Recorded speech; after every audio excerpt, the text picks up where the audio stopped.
This week on the podcast, we've been watching The Great Pretender on Netflix. I've seen all of it. And I've almost finished the first season. Then we dive into our new anime book club with Serial Experiments Lain. An award-winning show from 1998. Oh man, that feels like ages ago. If you don't know already, you're listening to the Son of a Geek podcast. Son of a geek! Hey Zeo, how's it going? Great, Spen. How are you? I'm doing fantastic. We've had a bunch of really great shows to watch recently. Yes. I'm very excited about this one because I remember we talked about the best anime of 2020 of our opinions, and this was on my top 5 list. Yeah, definitely. Well, all right. Okay. You clearly have different opinions, and I'd love to argue with you about that. No, I'm really excited to go through it. Yeah, I don't know. Oh, shoot. I always forget about this. I whenever we start the podcast, I'm like, let's do like some stuff to do with it that's not spoiler, and then I always forget to get like a synopsis for it. Yeah, and then we end up spoiling it anyways, usually like within a minute or two. We usually at least get the synopsis done, and then about 35 to 40 seconds of, okay, of okayness, and then it all falls apart from there. I mean, at this point, I feel like we should just not worry about it. If you haven't seen The Great Pretender, maybe just go watch it and then come back and listen to this podcast, because we're going to inevitably spoil it anyways. It doesn't mean we can't try. We're just going to do the losing battle and go anyways. Well, right. For those that don't know, Zeo is actually moving away. Yeah, next month. I am. Which shouldn't affect the podcast at all because we do this over a Discord call anyways. Are you actually moving? No, I'm not. Okay, you're just going along with it. Cool. Yeah. The yes and strategy, Spen. Well, if you're cool with it, I'd love to share a synopsis of The Great Pretender with everybody. I suppose. So, The Great Pretender is a series of unfortunate events that has led Makoto Edamame, you mean Edamura? Well, I threw it off there for a second because they have it. So, so it's Makoto Edamura, but everyone calls him. Well, not everyone, but some people call him Edamame.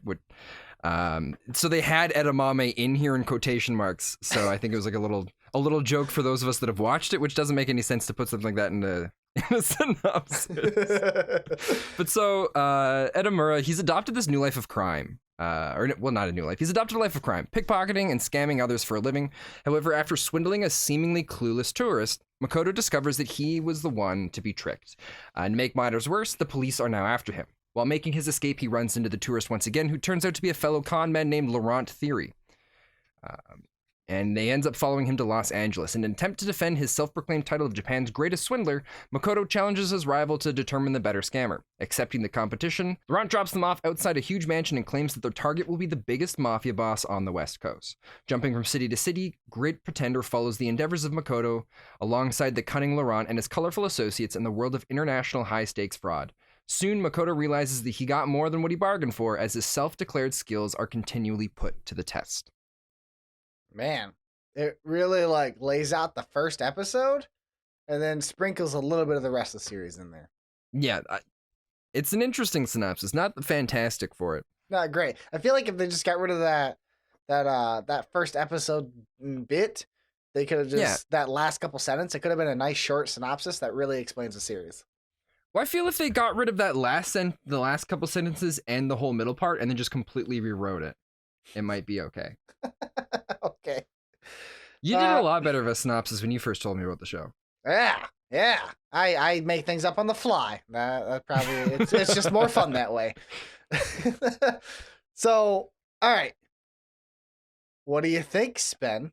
How do you feel I was kind of hoping this? you'd do your version of the synopsis. Oh, okay. All right. So here's the show, I didn't everybody. really jump into that too well. Spen's synopsis is complete garbage. We're going to go with my synopsis. You follow Edamura, who is a con artist, and he cons a French guy. Turns out the French guy's another con artist. So the French guy convinced Edamura to join his con artist crew. Then they go around the world conning bad people, and Edamura is constantly at odds with the French guy.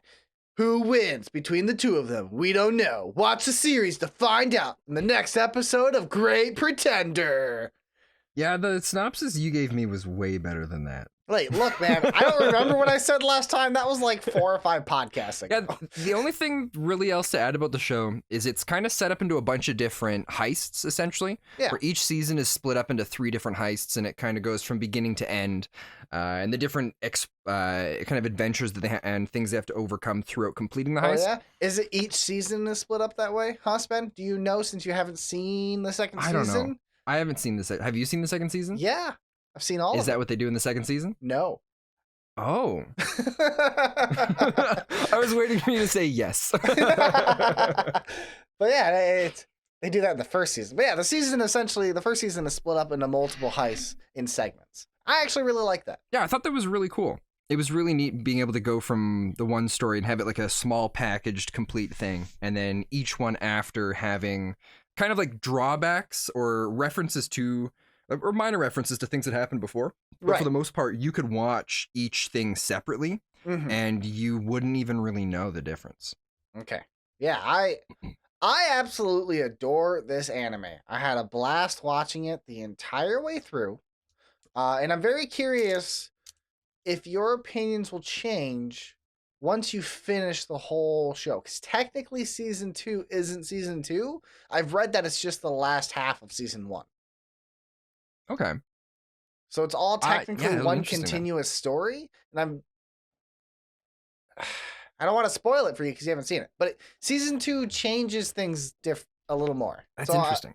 I'd be very curious to get your thoughts afterwards. And I think we should definitely revisit this for sure. If you want to. Yeah, but I think I'd you like to. would. So why don't you tell me what you think first off? You seem, before the podcast, you seemed pretty like against the show, like you didn't like it. well, okay, we'll do this. We'll go through it in order. Okay, sure. Yeah, let's talk about the first job, so the Los Angeles job. Yeah. It was really interesting how, I guess we're past spoiler-free stuff. We don't care about that anymore. Look, Yeah. Zeo, we did a good job. Woo! We made it 8 minutes into the podcast. Yeah, and we decided when we were going to be spoiler-free. It didn't accidentally happen. I want to talk about the first episode a little bit. Some of my favorite Yeah, go things. for it. What really caught my attention about this first episode. One, I actually enjoy the art style. I like how it has that really like stylistic background. It's very simple. And the art style, animation style is very simple, but it does have really cool action scenes when it needs to. Ultimately, I just enjoy the aesthetic of it. But one thing that really made me realize this is awesome is I love the English dub is really good. And it's solid. I also love how, let's see how to phrase this. I love how diverse the casting is, if that makes sense. So like they start off with a little bit of English and then they go into Japanese. So like Edamura speaking Japanese, and then when you meet Laurent, the French guy, he's speaking French. And like he has terrible Japanese. And I like that they throw the accents in there at the same time, let you know, hey, these guys are actually showing the differences in their languages. And then they're like, yeah, now we're just going to do everything English for simplicity's sake. I really enjoyed the switch there with the joke of having Edamura like show his accent to show how poor it is, because people make fun of him later on in the series. And watching that first episode at least gives you the context of why they're making fun of him. Yeah, it was really, really well done. So many shows don't do this. They don't where they put in the effort to have the different accents. And, I just felt like the vocal cast really brought the A game, and I've enjoyed the voice acting for every character so far. Yeah, I understand why they switched. There's a point, I believe it's in the second episode, or maybe it was halfway through the first episode. It's halfway through the first. Yeah, where they're in a car. I believe they're in America now. Yeah. And they're talking, and this little text pops up and says, "Okay, we're now switching to like full English. So just giving you a heads up." And then boom, it switches. And Um, I read that, and apparently other dubbed versions, so like in Japanese and Brazilian, they do the same joke but in their native languages, so they kind of swap it the other way around. So like the Japanese voice actor in the beginning, they will speak in like English and then switch to Japanese. So the okay, joke still works for all languages. They kind of change how the script works a little bit to fit the joke. that's awesome. Yeah. I think it's stellar attention. I think just like you said, nobody really puts forth that much effort into their voice acting, but you can tell this show does. It's really easy to just kind of write it off and let things slide, but these guys pay a lot of attention to detail to the language alone. I really, in some ways, I wish they would have kept it so that they did like the Japanese voice, but doing the English with the English, or sorry, the English voice with the Japanese accent on it. In some ways, I wish they'd done that throughout the whole series, but I feel like it would have. That would have just been annoying. I don't think that would have worked as well. Yeah. I feel like they did. I think it was a smart choice to really show it off, and they bring it back. I mean, like, you're already there, and you're the last part of this first season when he's in Paris and he's trying to speak French. Like, it's like a broken French. It's not as good. So they kind of Yeah. do show it off multiple times to let you know, hey, this is still happening. But I like the fact that they kept it where it's just easy to follow because the voice actor, his name's Alan Lee. He's really good. I like him. Yeah, and there's tons of shows that have tried to do this kind of stuff before, but what they do is they just have like a Japanese voice actor doing the English accent, so in like native speaking English people. So then there's always this disconnect with it because it's just a weird accent. But they went and they have, it's like when someone's speaking French, it's a French person with the fluent French speaking, and it's just so cool to actually see that and hear it in a show, and it really makes the whole thing feel so alive. Yeah, I think they did a great job by making you feel the culture of where you're at. Like every location they go to has a certain feeling to it. Like you can feel the world they're in, the environment they're set in, and all that stuff. And I think they do a really good job with that. Um, but anyways, continue. We're talking about the first section, and then you have gripes. So another thing I thought was really neat that they did in the first episode was they introduced a few different characters that I felt were going to be the main characters that we were going to be following along. And then they quickly kind of shifted gears, and we didn't see some people again for a while, which I thought was kind of neat. But then they would come back every once in a while. And it turns out people were. They did a really good job with keeping us always on our toes with different situations where we never really know who's kind of in charge, who's leading the moment, because it just keeps jumping back and forth between who's kind of outsmarting the other person. And then there's times where there's a character that's introduced and you think it's just some random person, and then later on it turns out that that person was a part of the con of one of the other characters. Yeah. And the way they incorporate all that, and it's not something where it's like revealed immediately. Right. It's something typically where it just kind of skips by, and then later on you're just like, whoa, wait, what? Yeah, they do. That person. They do a really good job with all their twists, and this show has a lot of twists. I feel like this show is also excellent at the cliffhanger. They do a fantastic job with cliffhangers. Like they almost seem like they every episode almost feels like it's wrapping up the story, and then they just drop a cliffhanger on you at the end. Yeah. I love how they just continue that narrative, and they're like, oh, surprise, we're not done yet. And then we now have another problem to solve. And then they solve that problem at the end of the next episode, and then surprise, another problem. And it's not done in an extremely cheesy way. I think it's done really well in terms of the narrative they're telling. No, and it doesn't feel like they're overdoing things like we did in the second season of Next to Nothing, where people died all the time.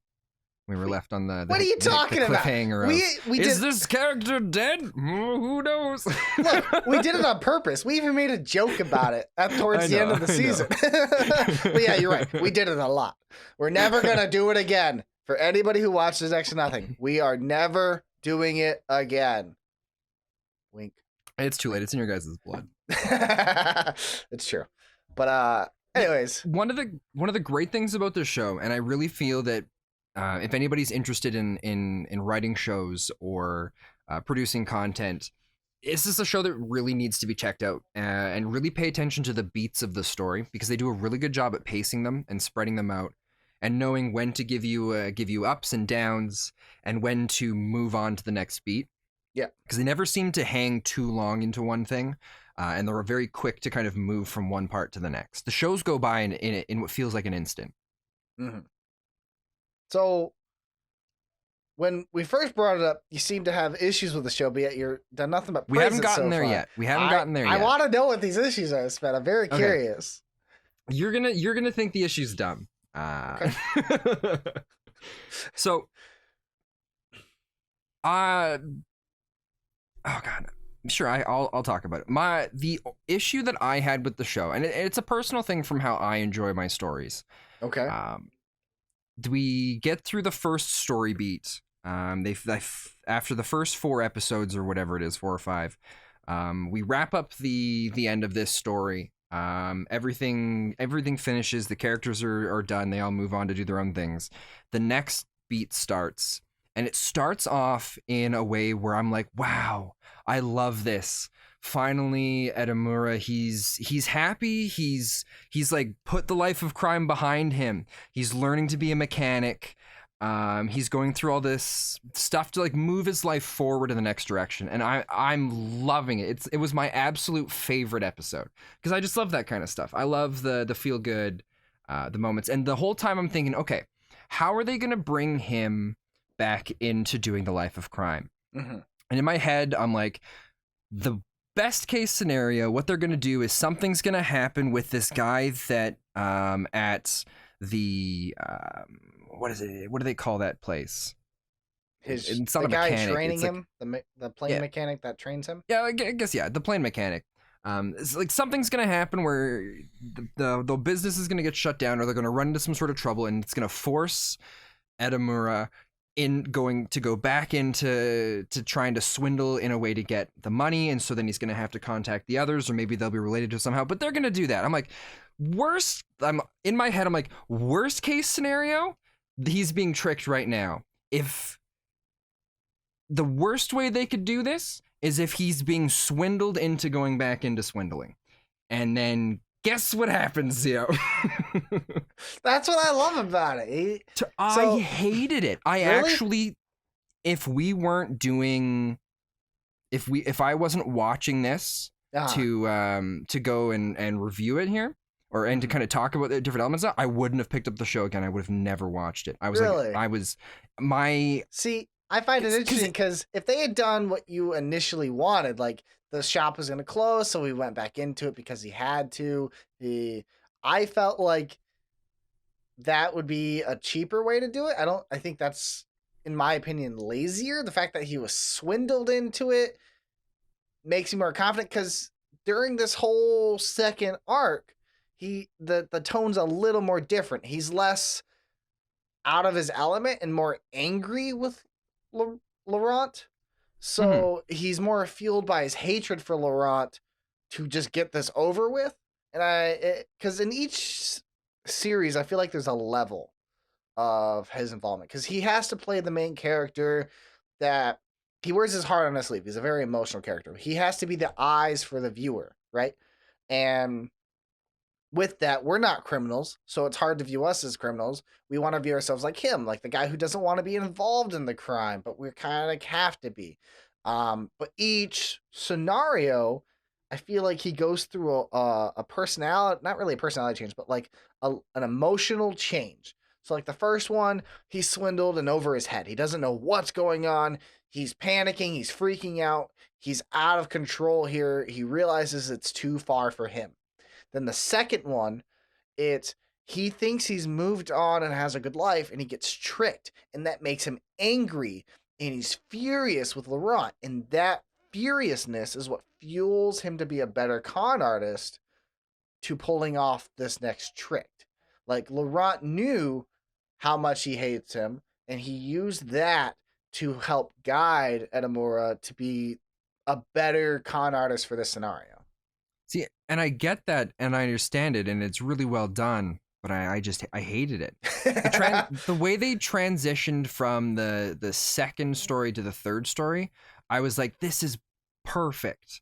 This is how it should have been done from the first to the second story. But I think it was more well deserved because even by the end of the second arc, he even though he still kind of hates Laurent, he has more of an appreciation for the craft and working with Abby and the other people. And I think that allowed him to be more at peace with the type of work, even though he still doesn't want to be involved. And then you get that sentiment that you wanted from the second arc in that third arc. Like exactly what you're looking for is in that third arc. And Yeah, I think he's matured I a don't- lot more by that arc to, and since we've been with the character the whole time, I think it has more of a driving force behind it. It feels more believable. No, and it's completely fair. I just because I love shows. I love watching shows where it's about nothing and it's about someone going through and just being happy, and it felt like they were wrapping everything up. Like we were coming that fifth episode where the transition episode, it felt like it was the end where we were coming down to the end. And I think that in that moment I felt so kind of in sync with his character, not in like personality wise and stuff like that, but just how I'm like, wow, look how great things are going for him. I love this. And then when it switched and he was furious and I was just as furious, and isn't that a good thing? That's precisely the point. A good thing because I don't know, if we weren't reviewing the show, I never would have picked up the show again after that point. Interesting. I would have just been, I'm done with this. It literally provoked you this exact same way it provoked him, except you were just going to give up, and he's using it to fuel his passion to continue the job. Yeah. I was like, I'm done with this. Well, because as soon as that happened, because I still haven't been able to recover, and I still hate Laurent. That's a good thing. I hate him with a burning passion, and there's many things in the show that I haven't been able to enjoy. I don't think I've been able to enjoy properly because of just how much salt I have. I love Laurent. From that moment. I love Laurent. I also love Edamura. I love a lot of I love the main cast for different reasons. I think they do a really good job at expressing their personalities, and that's why I say I think you have to finish the whole show. Well, I'm going to now because I've fallen back in love with the show. I think the second season's really going to change your perspective because, again, this show does a lot of flips and a lot of twists, and it does it really well. I don't think. Let me express that I love the show, and this was in my top 5 favorite shows of 2020. Not necessarily because I think the writing is mind-blowingly great. I don't think this is like a Death Note. I don't think this is like a Steins Gate or a show where the writing is just top tier. I think it's just a great ride, and I think the characters are fantastic, and I think it does the heist style storytelling very, very well. And it does. It's constantly throwing wrenches at you and then creative ways to get out of those puzzles. It's a fantastic ride. Voice acting stellar. I love the animation style. For me, it just hits all the nice story beats, and I really loved all the twists and turns on the way. I'm glad you have these heated hatred moments because I'm very, very excited to like hear your opinions once you actually finish it all to see if you still feel the same way. Because we'll definitely see. I think I shared a lot of sentiment with you for the first season. Like I also hated Laurent. Like Laurent's just a dick. But they do a pretty good job at telling perspectives in a way you don't see it because like the twists and turns, they do a really good job with it all. They do. They really do. There was a lot more of that in the first 4 episodes. Yeah. And then the last basically two-thirds of the show, it's less about like things constantly flipping back and forth, but it's just more of like how are they going through and solving the problem, and then just kind of like what problems kind of come up and how they encounter them. And it's there's definitely a lot less of like one person trying to outsmart the other.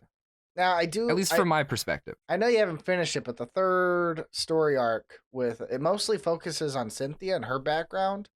I Yeah. really enjoyed that entire segment. I loved getting to see behind her character, and I like that even though Edamura is supposed to be the main focus of the show and we follow through his eyes, I like that they give you the perspectives of these other characters to really show the context of why they're where they're at and why they do what they do. Yeah, because the second set of episodes, or the second part of it, because we'll have the 3 parts. The second one, we got to know a lot more about Abigail and her backstory. Although we never really did. It just kind of like teased us a bit. Yeah, it teases you a little bit to understand why she's angry all the time. Yeah, I didn't really care so much for that stuff. There were moments where I felt for her. I agree. I think she's the weakest character out of the show. See, I don't know.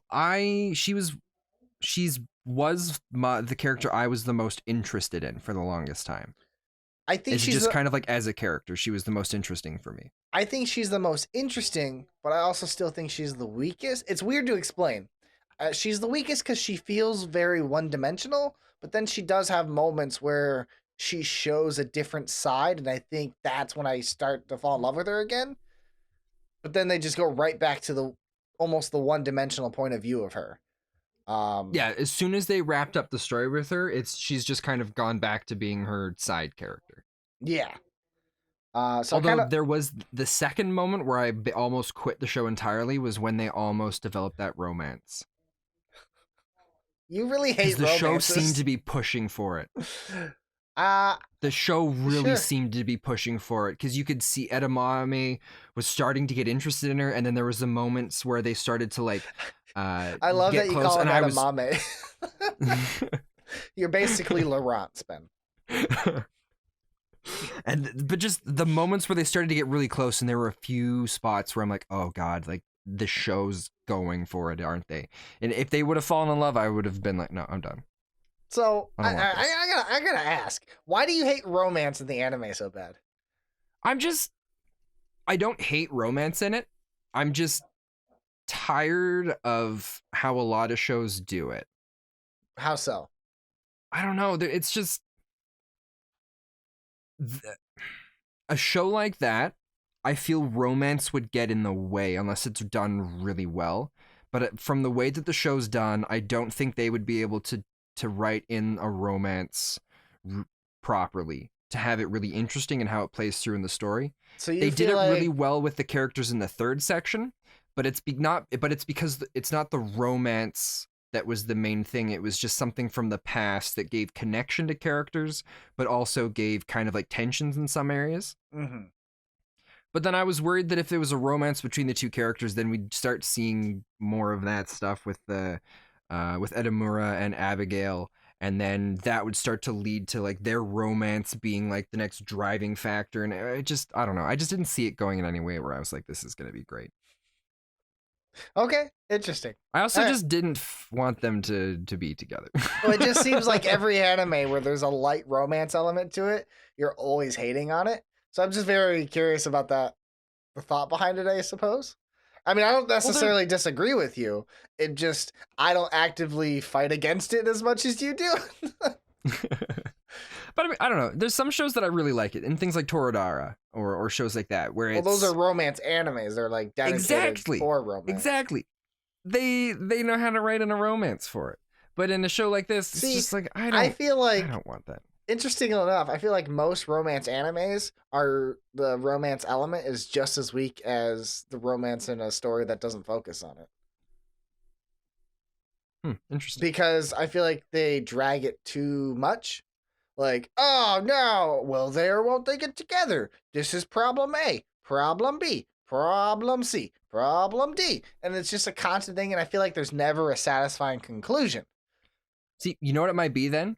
I think when I go in to watch a romance anime, I know that's what I'm getting into, and I'm okay with it, and I don't want that in a show where it's not going to be a romance. We're back to where you just accept the flaws of animes because you're expecting them. But it's not that I'm accepting the flaws. It's that I'm accepting the genre.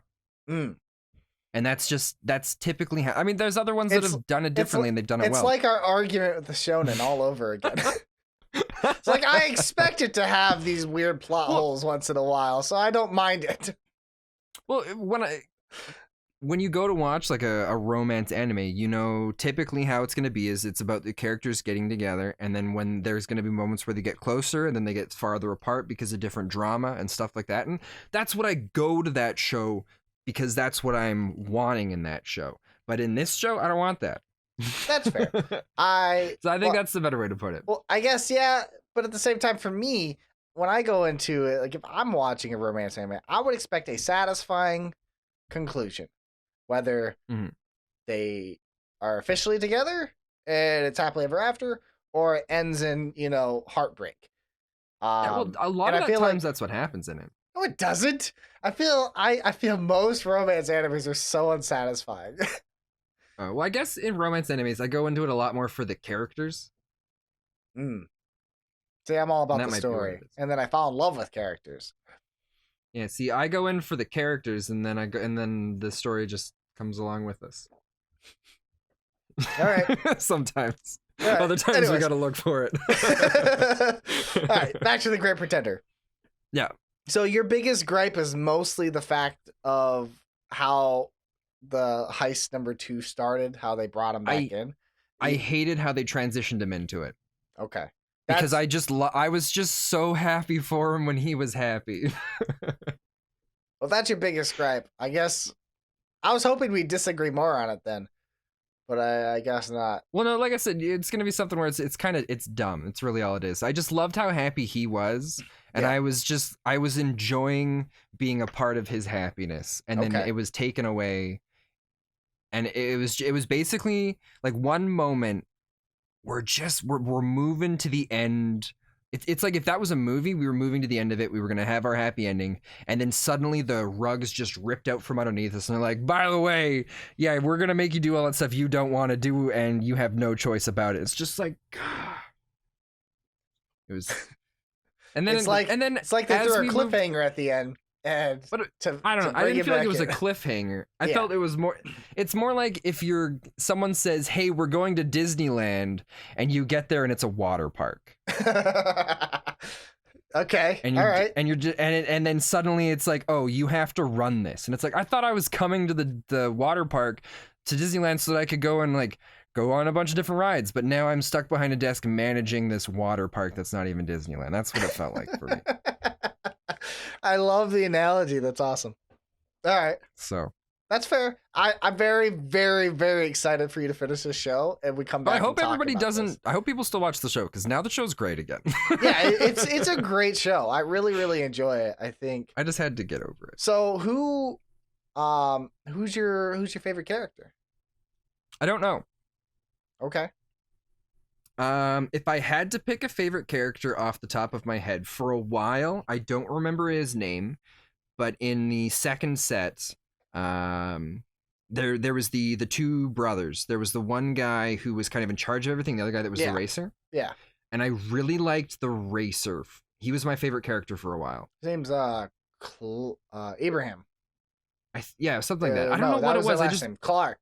His name was Clark. All the moments that he was in, I just enjoyed it. I think it was just because it was just fun moments. He was kind of in it. Yeah, he was in it for the love of the craft kind of thing. He just wanted to be there. There were a few moments where I'm like, all right, let's get past all of the ladies in the swimming pool and all that. Let's just get to the good stuff of everyone just having fun. They were having fun in the pool. Well, yeah, but that's a different kind of fun. Yeah, I don't know. There was a while that he was my favorite, and then close to the end, we started to find out. You know what it was? Because I thought I found a character that was just all great, and that he didn't have any flaws. But then we found out his flaws later on. Yeah, what were his flaws? He was kind of also really weird about. I guess he was technically a cheater that didn't want to cheat. Yeah, but he was still but he was okay with cheating. For the longest time, I thought he didn't know. Oh, that's fair. That he was a cheater. That's fair. He was just kind of like that gullible. I'm just here to have a great time and be a great racer. I definitely think you're gonna love this show even more when you finish it. You're either gonna love it or hate it. I don't think I'm gonna hate it. I think I'm gonna love it. All right. I think you're gonna love I it don't. more than I think you're gonna hate it. Okay. I think it's gonna do a bunch of things you really like, but it's also gonna do some things I think is gonna make you really mad. Cool. I'm excited for that because shows don't normally do that to me. That's great. I'm also very excited. For me, what I also loved about the show, what was super interesting, is like season 1 had come out like right away. And I remember watching it almost immediately after it came out. I'm like, man, I really enjoyed this. I hope they do a season 2. And then they released a season 2 like a couple months later. So it wasn't like 1 year later or 2 years later like most animes. It literally happened within a few months. That fast. It was very exciting for me. I remember watching it and then I'm like, oh my god, there's a season 2. And then I just binged the whole season like I think in like 2 nights. Okay. Wow. And then that's I wasn't able to do that. And then after finishing that, it started the trend where I started to fall asleep watching anime every night because I would watch it too late and I would get tired and doze off. For this show started that because I would stay up too late watching it. I'd fall asleep halfway through an episode and then I would restart the entire episode the next night and then make it like 2 episodes in and then fall asleep again during the 3rd episode. And it created the really bad habit where anime just started putting me to sleep. And then I would watch less and less, more and more and more every time. And now I can't make it like 10 minutes until I pass out. So what you're saying is the Great Pretender got you into pretending that you like anime when really you just like using it to fall asleep. Yes. But I actually love anime. It just for some reason makes me tired now when I watch it. So I need to like break the habit by doing it. I've been changing things. So I've been it's kind of like how some people read books before they go to bed. Yeah, instead of like watching it before I go to bed now, I've been deciding to like watch it in the morning when I'm eating breakfast or like if I'm doing some work at my desk, I'll put on an episode. So I'm trying to like break up the habits of watching so it doesn't just correlate go to sleep every time I see it. But anyways, I love this show. It's great. The music, by the way, what do you think of the music? I don't really have much to say about it. Oh man, I thought the music was good. It wasn't something where it jumped out and I was like, wow, this music's absolutely amazing. But the music was done really well where it always was very fitting. So I don't think it was exceptional, but it was well done. See, I think the music's exceptional. Now, let me tell you why I think that. One, the intro I think is amazing. It kind of gives me a very Ocean's 11 / Cowboy Bebop feeling, and I love Cowboy Bebop's music. And then fun thing, the ending, like the ending song, is "The Great Pretender" by Freddie Mercury from Queen. Oh, I never noticed that. Yeah, and just I love the show. Fun fact about that ending, you know how it's the cat. Did you ever watch the ending? I've watched parts of it. I don't think I've watched the full thing. You should watch the whole thing. It's pretty cool. The cats in the ending are actually Freddie Mercury's cats. Oh, that's so cool. Yeah, it's a huge reference. Like the show knows everything it's doing and it pays attention to those details. So it has a lot of winks and nods for people who kind of obsess over the show and do a lot of research and people who are fans of other things. And it has a lot of those little hints and Easter eggs in it. I was just thinking about it, and there's one moment in the show where I think it has terrible pacing. Okay. And it's the auction. When there's the auctioneer guy. Yeah. And he's doing, when they first introduce him and they're watching him do his auction, it felt like it dragged on forever. Really? Because it was like the constant little camera cuts for like almost like they were like different little panels showing up where he was just like, and this number, and this number, and this number. And then it just felt like it went on and on. But I also hate that guy, and I just didn't want to see much of him. I also hate him. Out of all the characters, I hated him the most. Yeah, which I think they wanted us. They definitely want us. Yeah, they did it. Like they did a good job with the villains and like making you like kind of hate them. Because at first he felt like a sleazeball, and then we knew he was definitely even more than a sleazeball. Yeah, I definitely out of all of the villains, I hate him the most. I like how each villain is definitely painted differently too. You know, the first one is like this director kind of mob boss guy, so he acts super tough and everything, and kind of strong arms his way through stuff, and people are afraid of him. And then the second one is more of a he's just clearly driven by money and greed. Yeah. And then this third guy is just snobby as all get out and thinks that he is the greatest thing on the planet. I Yeah. I love that they kind of have very specific personalities. I really enjoyed this show, Spen. It's one of my favorites. Yeah. At the point that I'm at with it right now, I wouldn't put it on like a top 10 list of mine, No, but I definitely recommend it to people. okay, that's fair. I think it. I don't know. I don't think it's quite a good introductory anime, but it's almost there. I agree. I don't think it's a good introductory anime either. It definitely is not on my introductory list. Like if I was just introducing someone to anime, definitely not this one. This is more of something I would do once they've loved anime. I'm like, yeah, so now if you want to try something interesting and different, watch this. One thing I really liked about the anime is that it doesn't follow a lot of anime tropes. It follows a lot of movie tropes, but less anime tropes, if that makes sense. No, that makes sense. I think it's partially why I liked it so much. It didn't do a lot of the anime things you expect anime to do. No, and when it starts to feel like it's going that way, then it quickly flips you around and puts you on your head. Yeah. Either way, it's great. The writing's a lot of fun. The story beats, I think, are a lot of fun. The music's great. The characters are great. Yeah, apart from the transition from the first set to the second set, it's a great show. But you're definitely gonna watch the rest of it? Oh yeah, I'm still going to be watching the rest of it. Not as quickly. Okay. I'm going to be spacing it out and kind of enjoying Yeah. probably an episode every night or two. Okay. Yeah, once you finish it, let me know. We can come back. I'd love to come back and talk about it and then get your real thoughts on it all. Yeah, I think it'll be nice to do like a bit more of like an in-depth breakdown with some of the conclusion of the first season and the second season. Mm-hmm. From how you're talking about it. Yeah. But anybody else, if you watch the anime, let us know what your thoughts are. What do you think about it? If you're not an anime fan and you're here, why are you here? And yeah, do you agree with Sped? Do you agree with me? Do you disagree with both of us? What are your thoughts on this anime? Where would you rank The Great Pretender, the song, and then Great Pretender the anime? Now, I want to take a moment here to talk about the last podcast. Okay. Because I was going through and I was editing stuff for it.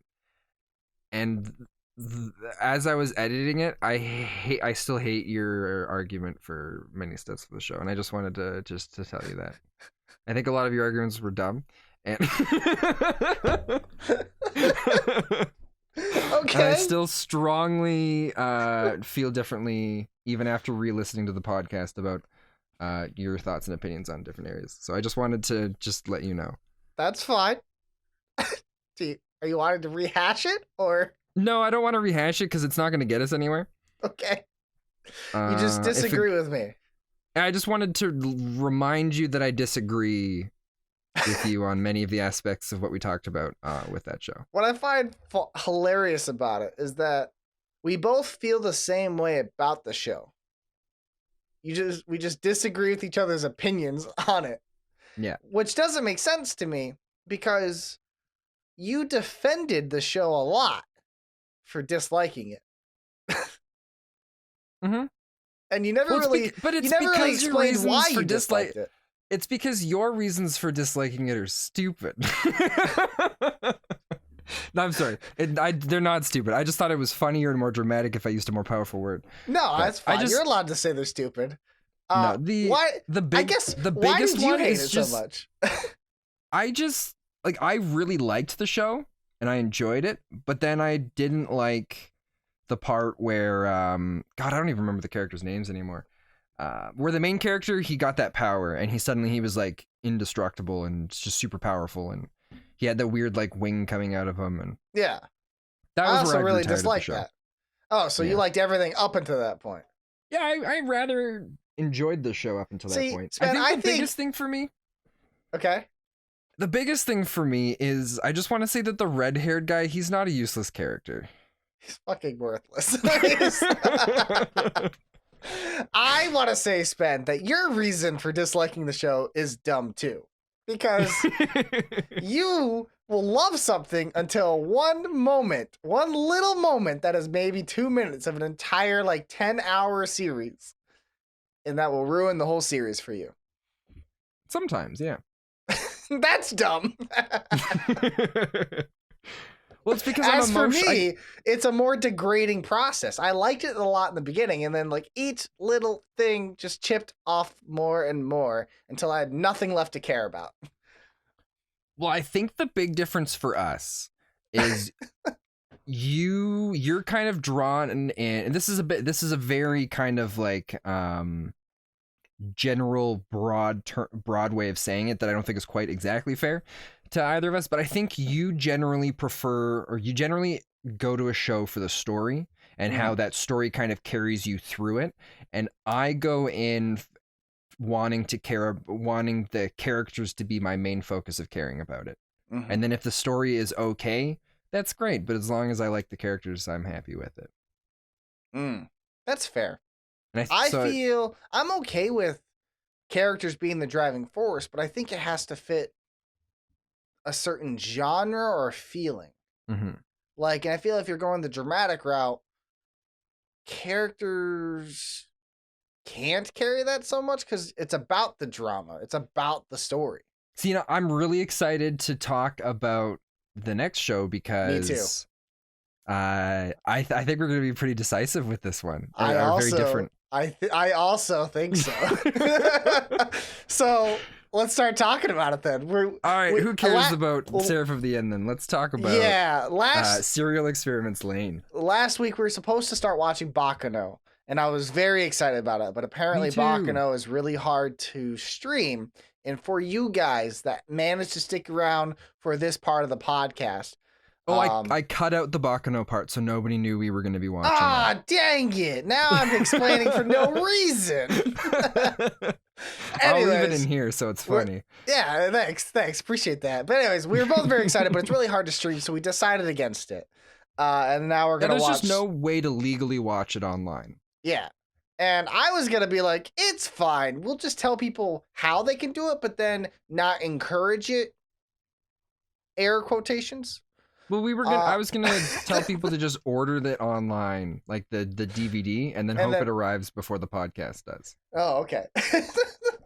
But that's not gonna happen. But then we decided to do Serial Experiment Lain, and I would love to say I was glad about that, but I was not.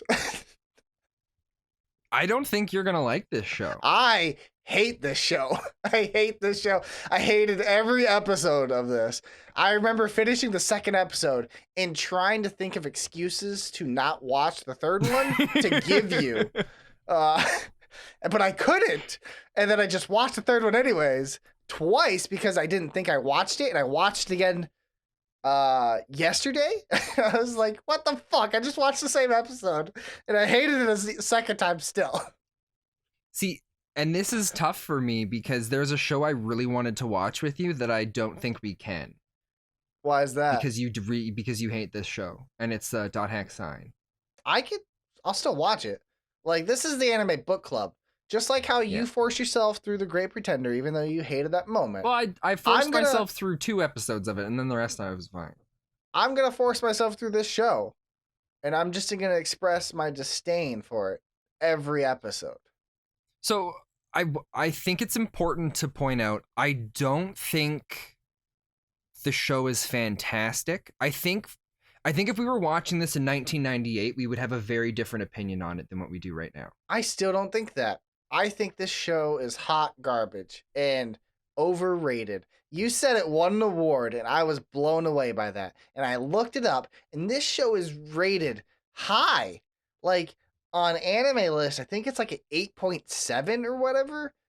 It's rated really high. It's got an 8. It's basically got an 8 on it.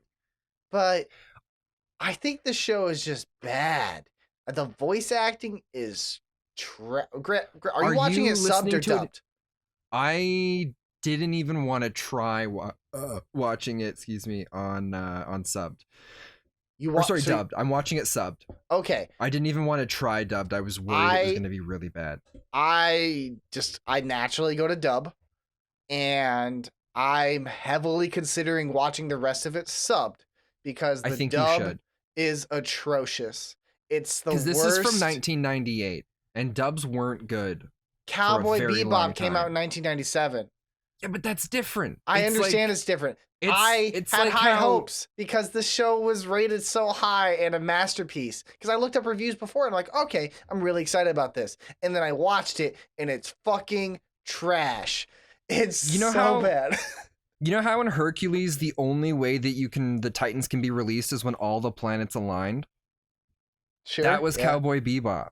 Okay. There are With other its- good with its- animes in the 90s. There are plenty of good There are. animes that I enjoyed in the 90s. But only if the proper studio got them, and most Okay. of them, Zeo, were not good. That's fair. You know what? I'm gonna rewatch.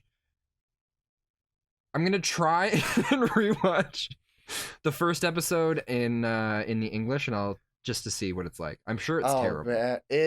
Spen, I don't recommend it, but at the same time, if I have to watch this entire show, I do want you to watch it. So when we come back next week, you can agree with me how awful it is. It's so awkward. Okay. The voice acting is god awful. I don't have a lot of good things to say about this show. And I'm really sad that you had that experience with it. I really wish I'm sure if you watched the sub, I think you would have liked it a bit more. I don't know. I don't think you would have liked it a lot more, but I think you would have had a bit more patience with it still. I might watch the rest of the show in sub. As much as I prefer dub, I probably will watch the rest of the show subbed. So I don't want to read a synopsis for this show because I feel the synopsis itself goes into spoiler territory. I started reading the synopsis because I was going to have one ready to go, but I stopped myself because I was like, it felt like it was very spoilery. All right, Spen. Just with how the atmosphere of the show goes. What is your synopsis of this show? I don't know yet. I don't know what's going on. It is so confusing.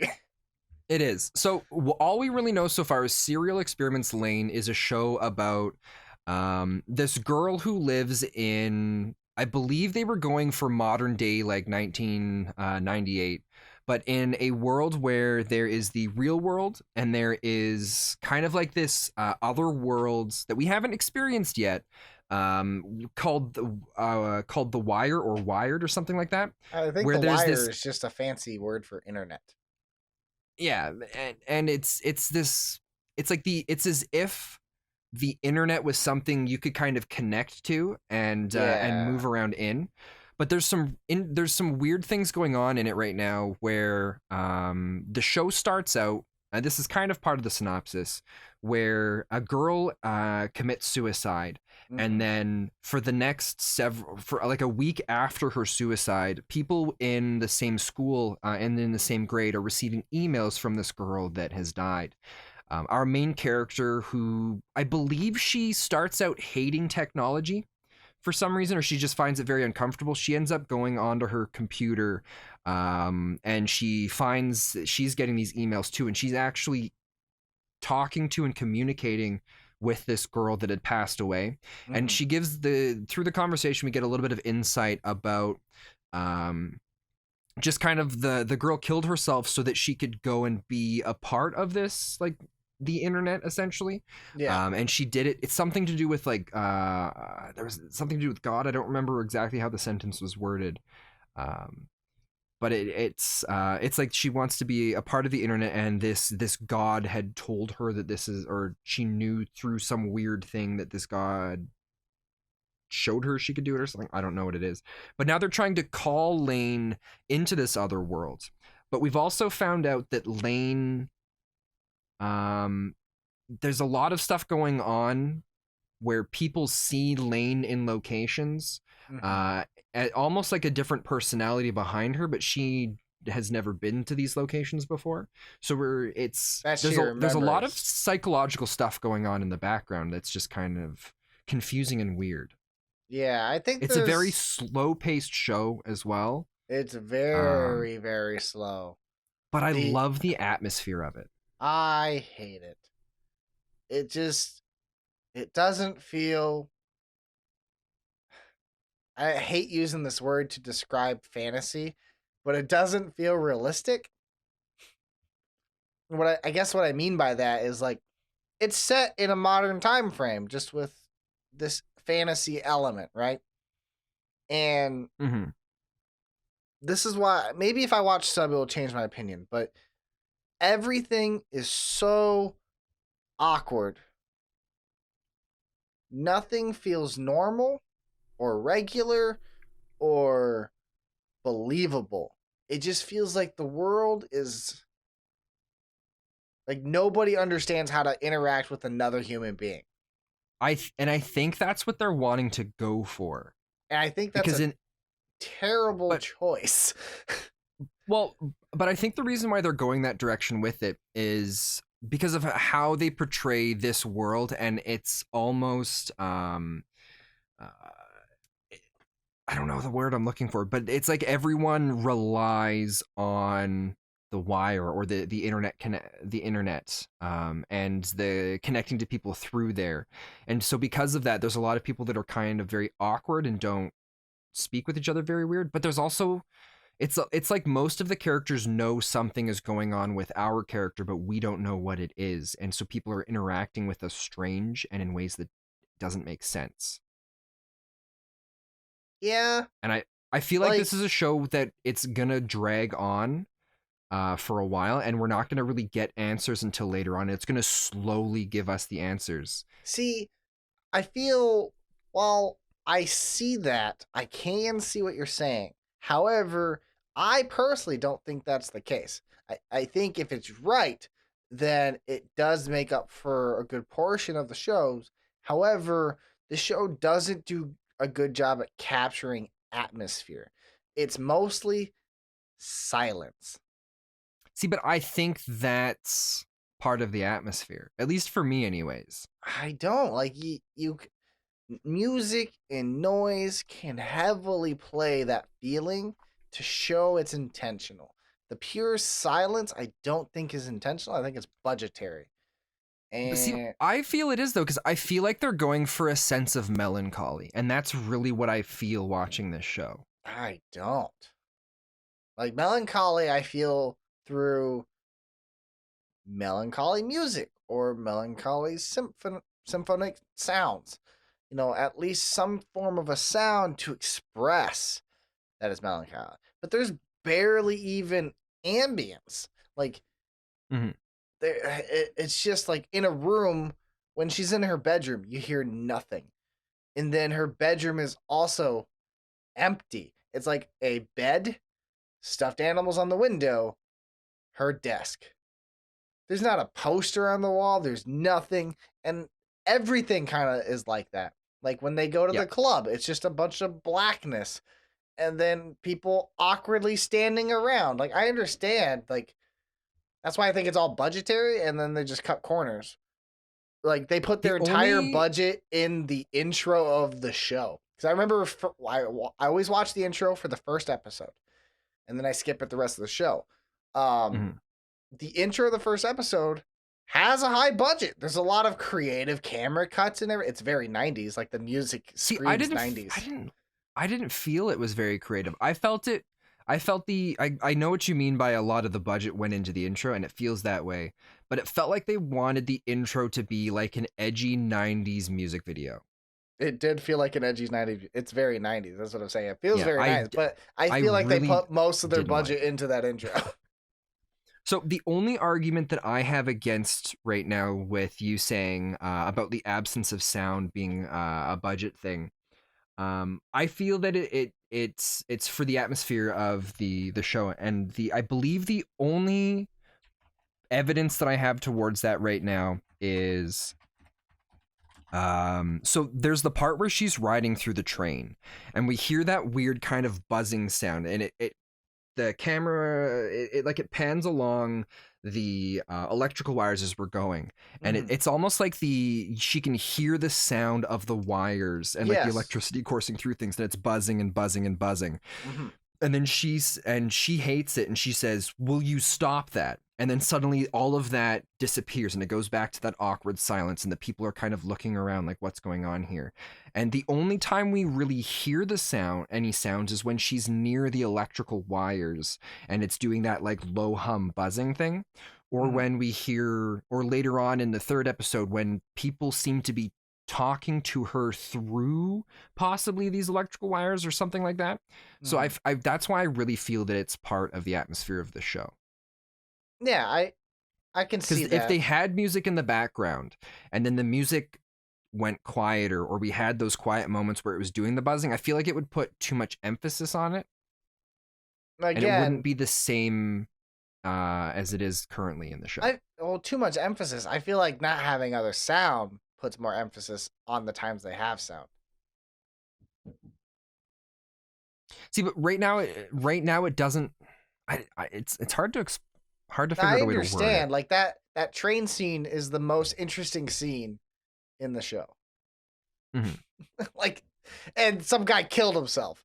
Like that, that's what I'm saying. Like I get it.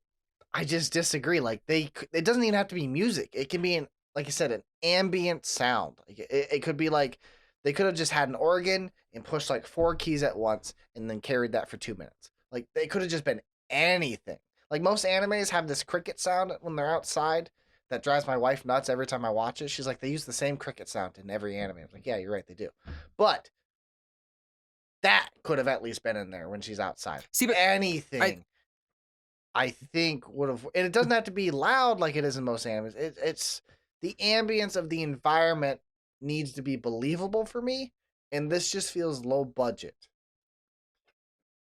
Like no, it that's felt I'm like a sure it ten was year lower old was budget. making an anime for the first time. I'm sure it was lower budget, but for me, I felt the silence added more to it. No, Just in the see, sense, because there's the moments that we see where in the everywhere where there's like dark shadows or shadows being cast, there's almost that weird like splotchy blood yeah, patterns kind of put into it, and so it's like a very it's I don't know, it's like the show's kind of a dark setting, but it's not quite, I don't know how to word it. It's weird. It's a weird show that just doesn't feel natural, and I think it's because like what you're saying without the music, but I feel that's also, a I don't know, show can I still not feel natural by again the ambience or setting. You can, so silence is a creative tool that needs to be used properly. A good mhm. example of this is A Quiet Place. It's a fantastic movie that uses silence to really engage you. This anime does not do that. It is just quiet most of the time. See, I don't know, that's what I really liked about it. You like that there's nothing happening? Like it's this is the most still and boring anime I've seen. On top of that, again, the atrocious dub that I hate so much. Well, you're right, Um, it is very still and there's not much happening, but there's something about that that just has me hooked on it. Like, oh, I'm really excited to watch the next 3 episodes. I'm dreading every moment of it. And I think it's because, see, but you know what? I think this also goes, if you last podcast and probably the couple of podcasts before that, I've always talked about how I love shows that are like this, where they give us a setting and then they just kind of give us little tidbits of information and we don't actually know what's going on. Mm-hmm. And it slowly starts revealing little bits and little bits that only kind of keeps us asking more and more. And that's kind of what the show is doing. It's doing it at a very slow pace. Mm-hmm. But I think I I also watch this and it makes me it maybe it's the nostalgia of watching a lot of shows like this back in the 90s. Maybe that's why I'm more okay with this, and it's because it's kind of like the nostalgia that's kicking in for me. But I don't know. I've always loved shows like this. I've read I like trippy shows too. Like I'm a big movie fanatic, and I love like a good example is Eternal Sunshine of the Spotless Mind. That movie is confusing as shit. until the end, or like 12 Monkeys is another movie where you don't really know what's going on until the end. Like everything just kind of reveals itself at the end. I also like that, but it has to have interesting things happening. And this does have some interesting moments. I will give it credit where credit's due. Like the train scene, that was a encapsulating moment for me. I agree with you. I think that they really focused in on the like her connecting to the electricity, the wire, or whatever it is, and it was getting louder than her environment. Um and then the moment in the club where the guy shoots himself. Clearly Lane is weird and different because she wasn't afraid. She was curious and stunned because she was fascinated by what was happening almost. I think it does have some minor good moments, but I also think it just doesn't carry the lulls well. I think pacing is everything, and this is a poorly paced anime. Yeah, I don't know. See, and that's what I like about it. I like the pacing of it.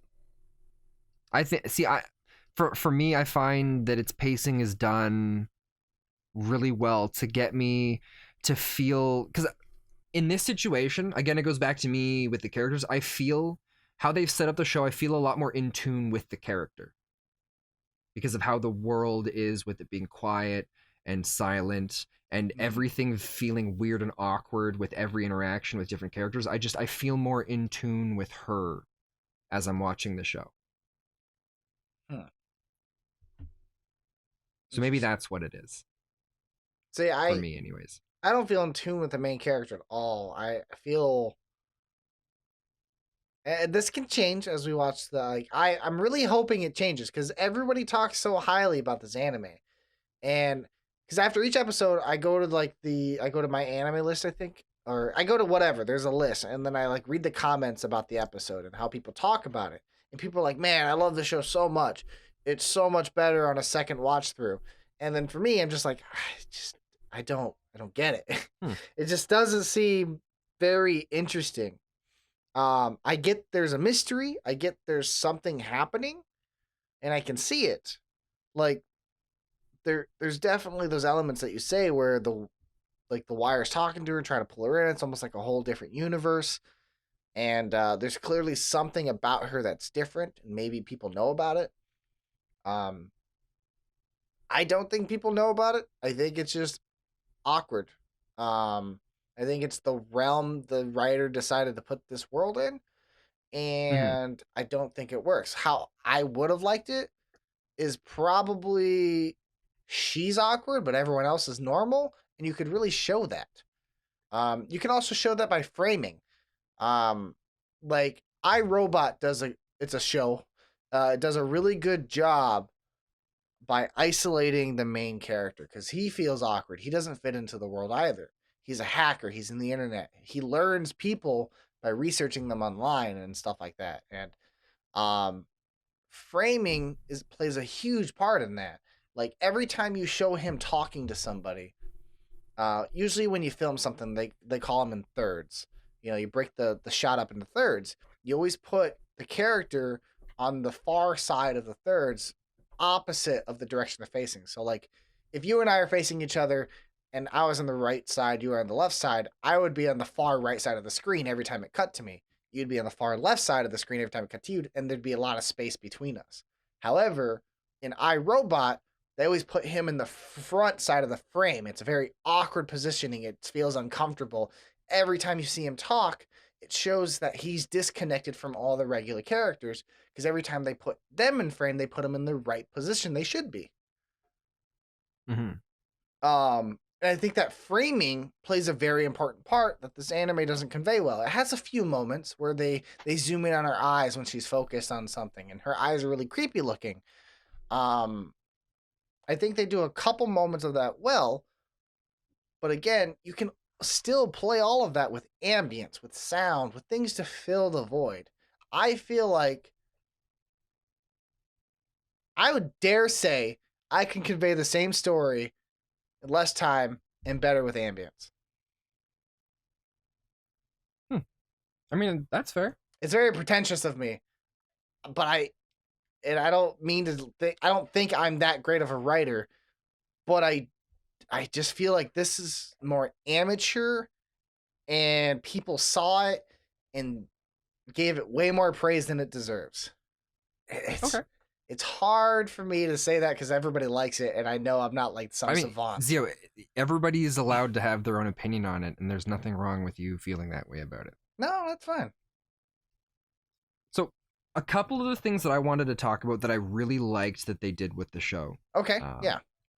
I really liked how her family was introduced in the show, where it's how they were like her mom and her sister were introduced during the family dinner, Mm-hmm. where her sister was very kind of abrupt and quick. She ate a little bit of food and she just got up and left and just said, I already had lunch, and walked away. And it felt made her sister feel very distant. Yeah. But then her mom stayed there and continued to eat. And then when she when the main character, when Lane started to talk a little bit or make comments, her mom just didn't really respond. It's because she wasn't paying attention to her daughter.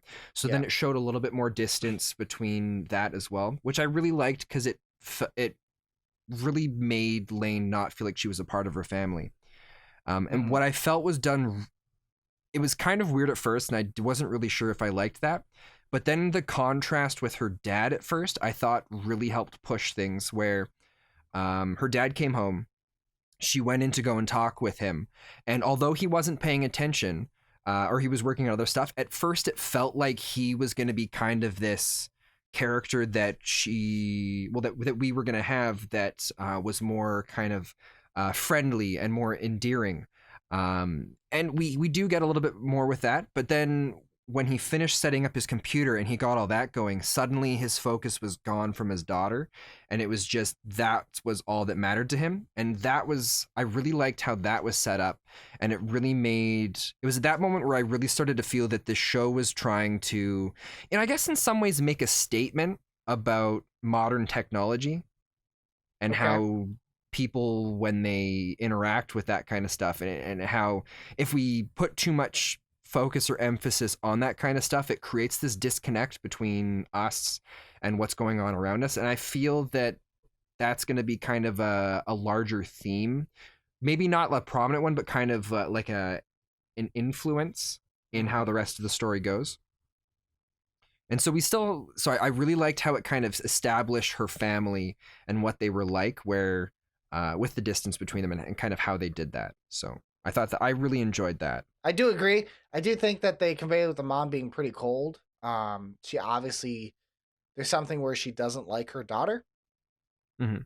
I didn't quite get that full feeling with the father because he seemed pretty invested in like her being interested in the technology too. I think it was more of he has this love, and then they eventually share this love almost together, but then she's just awkward all the time. So I Mhm. lost that feeling about it pretty quickly. Okay. Um, Because I know there's moments where we see, I believe it's in the third episode, where her dad shows a kind of shows a bit of interest, like he goes to check on her. yeah, And so I felt everything that they did with the interactions between her and her dad were important how it was, because it's kind of like his focus is his hobby or his addiction, we could say, but he's reaching out to his daughter in some way where he's wanting to share this. mm-hmm. And so then in that interaction where we see in the third episode, where he goes in and he's like, hey, how's it going? And then she shows him that thing, and then it's immediately shuts him off and he just leaves. I felt it was a lot more powerful because of the interaction she had with him before, because he was like reaching out and trying to share this interest, and then suddenly he obviously knows what it is, or Mm-hmm. there's something about it that he understands, but he's just like, no. And it's weird and uncomfortable because it makes it seem like it's dangerous, but he won't tell her it's dangerous. He just shuts off and refuses to talk about it. So I don't Yeah, know, it's weird, and again very awkward and uncomfortable. I And so it's going to agree. be I agree interesting to with see all the more of how awkward that. and uncomfortable. I just feel everything is awkward and uncomfortable. Mhm. And I understand choosing a theme, like um, Tim Burton has a theme with all of his movies. He often chooses awkward and uncomfortable themes as well. Um, Uh, Oddly enough, I'm not a big fan of Tim Burton, but I do think he expresses it much better in his films. Um, See, I don't know. I've always found his. I've never really enjoyed his movies. I also have never really enjoyed his movies. But I think he expresses the awkwardness better because he makes the characters more quirky. As these characters, every character feels dull in this show. Yeah, it's like Uh, every character is socially awkward. yeah, and every character is not interesting. Even in like the exciting moments, I didn't feel like the characters were that dynamic. There's a couple, like the beginning, the girl committing suicide was slightly interesting, and then the guy committing suicide. Like those moments, they seem to focus more on because they're bigger, more dramatic moments. Um, yeah, just even like when she's in school, she doesn't feel like an outcast to me because everybody's kind of awkward. And that is probably more because of the voice acting. Well, I don't Because think she's supposed to be an outcast at school. uh, She's just more of like someone who keeps to herself. no, I feel yeah, she does keep to herself, but I still view her as an outcast because it still shows her like away from everybody else. And there's a few girls who seem like they're trying to be inclusive, but it doesn't make sense why. It's just Yeah, no, I don't quite understand it either. yeah, I feel like there's no motive behind them being nice to her. There's no, it doesn't feel like they actually want to be friends with her. But at the same time, it doesn't feel like they have an ulterior motive. It just feels like they're just written in there to have something. Well, it's kind of like where we came into the show. We're missing an episode or two where Mm-hmm.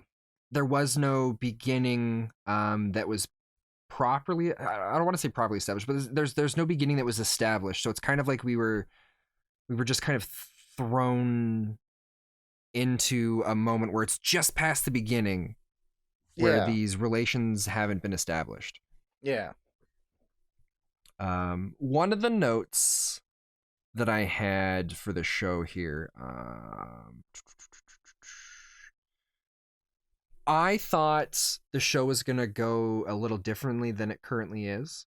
Mm-hmm. When the character killed herself and the emails were being sent to the other characters or to the other students, Yeah, um, I thought it was going to go more around the route where the girl was bullied into suicide and she was sending messages out, and maybe it was going to go along the route of um, the girl, some sort of essence of her is now survived in the internet, and now it was trying to either get revenge on the people that bullied her, or maybe it was where this essence of her was trying to make her bullies kind of understand yeah, that they were bullying her. So I thought it was going to be going that route, and I didn't just because of those three characters that Lane interacts with, two of them they definitely seem like the bully type, yeah, and then the third one seems like she's friends with them, so she's not actually a full bully, but she yeah. just kind of does stuff with them because they're her friends. Mm-hmm. And So then, um, yeah, I also kind of thought a very similar thing, and I was pretty surprised that she killed herself because she wanted to be in the wire. Um, mhm. which it is an interesting take on it. Uh, I will say it does have interesting moments. I am legitimately curious about where it will go. I just don't know if I can tolerate the show throughout the curiosity. The show for me is more of I would rather read about somebody who loves a show tell me the story than watch it myself. Yeah, and I guess I feel that part of what's made it really because there's a lot of these different little subtle things that I've enjoyed just kind of paying attention to and experiencing, but with bad voice acting, like really bad voice acting, I don't think I would. I I probably would have just I, said like, Zeo, let's not do this I also show. think that plays a huge part because the I definitely am gonna watch it in the sub just to kind of get the context and feeling. The voice acting is probably a lot better and probably carries on better inflection and stuff. But It's even then, there's not much inflection. But it feels okay and natural for how the characters are. maybe it's better. Just the I don't know. dub. I'm You excited really, to watch you really it in need to dub. watch the dub. I wouldn't say excited. I'm gonna watch the dub. I wouldn't say excited. You're gonna really regret saying that word. It's seriously the worst dub I have ever seen in my life. Well, the only other two things I'm interested in off the top of my head that I'm interested in learning more about as we go is how that drug Accelera may become more relevant as we go further in. Yeah, the drug is interesting. I will say that drug is super interesting. I love how they say what I found hilarious about it is they're like, it's not a drug, but all the side effects are basically like it's a drug. Well, the girl said it's not. I think the girl, it's just what she was saying because she was just giving it because she was the one that was giving it to people or whatever it was. Okay. But it was pretty funny where she's like, it's not a drug, but it's still kind of a drug. Yeah, it's not a drug, but you get all the side effects of a drug. Doesn't that make it a drug then? The other thing that keeps me interested in the show is that car and those two gentlemen that are they gentlemen? They're just red dots. Well, no, in the third episode we saw them. Did we? They were at the front door. Oh, I guess I don't remember that part. Maybe I did fall asleep. At the end of the third episode, Lane's sister goes home and finds these two like black suit gentlemen with these things over their face, like where it's like these glass cybernetic face glasses that they're wearing with these red dots in the middle. Oh, I don't remember this at all. Yeah, you'll have to go back and rewatch that in not the English version. That's for sure. And yeah, so then she notices these people and she's just like, what are you doing here? I'm going to call the cops. And they're like, we were never here. And she's like, look, that's it. I'm calling the cops. Like, what's going on? They're like, we were never here. And then they just walk away. So then she goes in and tries to tell her mom, if you see these people, call the cops. And her mom just brushes them off like she doesn't care.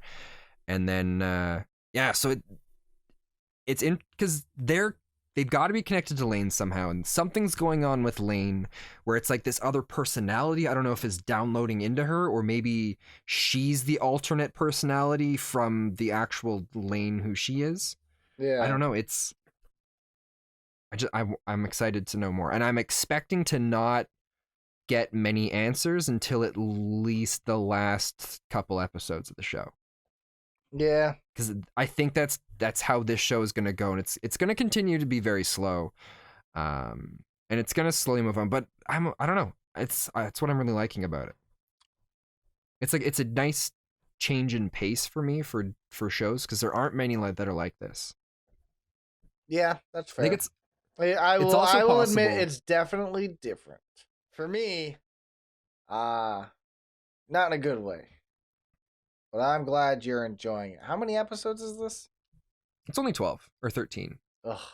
Yeah, I think the other part that maybe what I really like about the show is one of my favorite shows of all time is Dot Hack Sign, which is another slow-paced kind of show, and it's more along the lines of psychological elements about characters and how things interact with, or how they kind of react to different situations, or how they kind of react and interact about things. So it's another very slow-paced show. So there's some parts of this show that kind of give me the same kind of feel and vibe of Dot Hack Sign. Mm. But yeah, it's I don't think I really have much else to say about it. There was one other thing.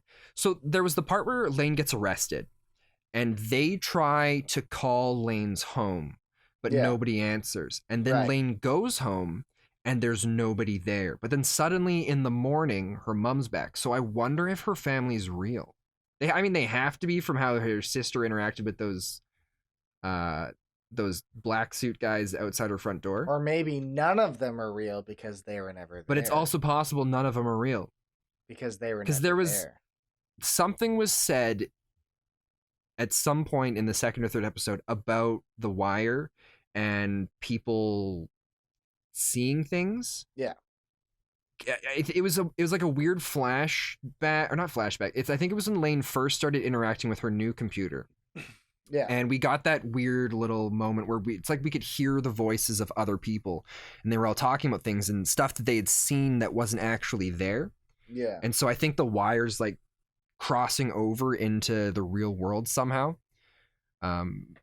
Because there was that other moment when they were in the dance club or whatever it was, and someone was asked a question about if she was actually there, or if if it was something from The Wire, people or think they see her, but it's a completely different personality. Everyone acts like they know her so well. The one guy, the DJ or whatever, he's like, "Man, Lane, that was a crazy night. You need to do another night like that." And she just doesn't say anything. He's like, "Okay, bye. Do it again." Because the other thing too is he had mentioned that he hadn't seen her in a while, right? And in the last couple nights, she wasn't going to sleep. She was staying up and doing different things. Yeah. So it's almost like when she goes to sleep, this other consciousness takes over herself. Maybe, yeah. I also feel the one last complaint from me. The animation feels very inconsistent too. There's some moments where it looks fine and doesn't look bad, and then a lot of other moments where it just looks janky. Yeah, and I think that's kind of where it comes into what you were talking about with maybe low budget, because this definitely feels like a smaller budget for, but I mean that's also kind of how how anime was in the 1990s. Yeah.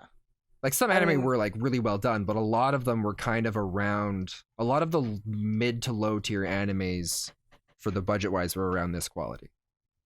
Oh man. Yeah. This is kind of what anime was like back then. I don't remember anime like this at all. When did you start watching? I've kind of always watched anime. I just never acknowledged it as anime. Oh, okay. Like, as a kid, I watched, Pokemon and then Digimon, and then I remember Beyblades, Metabots. There's this show called Zoids I also liked a lot. See, but that stuff's different because that stuff was more the mainstream, so it had the higher budgets. Even if some of them were considered lower budget out of them. That's fair. I guess I maybe never seen a lot of lower budget stuff then. I don't know. There's another one. Oh, what was it called? It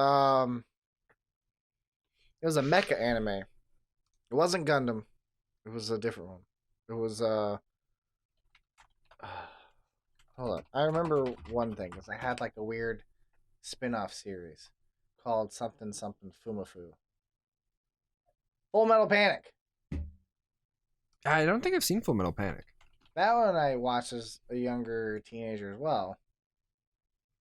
And then I watched an anime called D and Angel.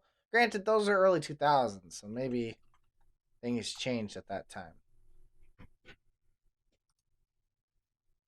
But I watched anime, and especially things that weren't mainstream. I just feel like this particularly was extremely. Well, it's definitely something that was on a lower budget. But I don't know. This is kind of what I watched a lot of stuff at this kind of quality level back then. Okay. But yeah, that's pretty much all I've got for it. Yeah, that's all I got for it too. I'm not particularly excited for the next 3 episodes, but I am excited. I think I am. I am excited to listen to you be excited about it. Well, I hope it's better for you. We shall see. But that's pretty much all the time we've got for this week. Yeah, there you go. That's the Son of a Geek podcast. And they're all perverts. Oh, okay. Perverts!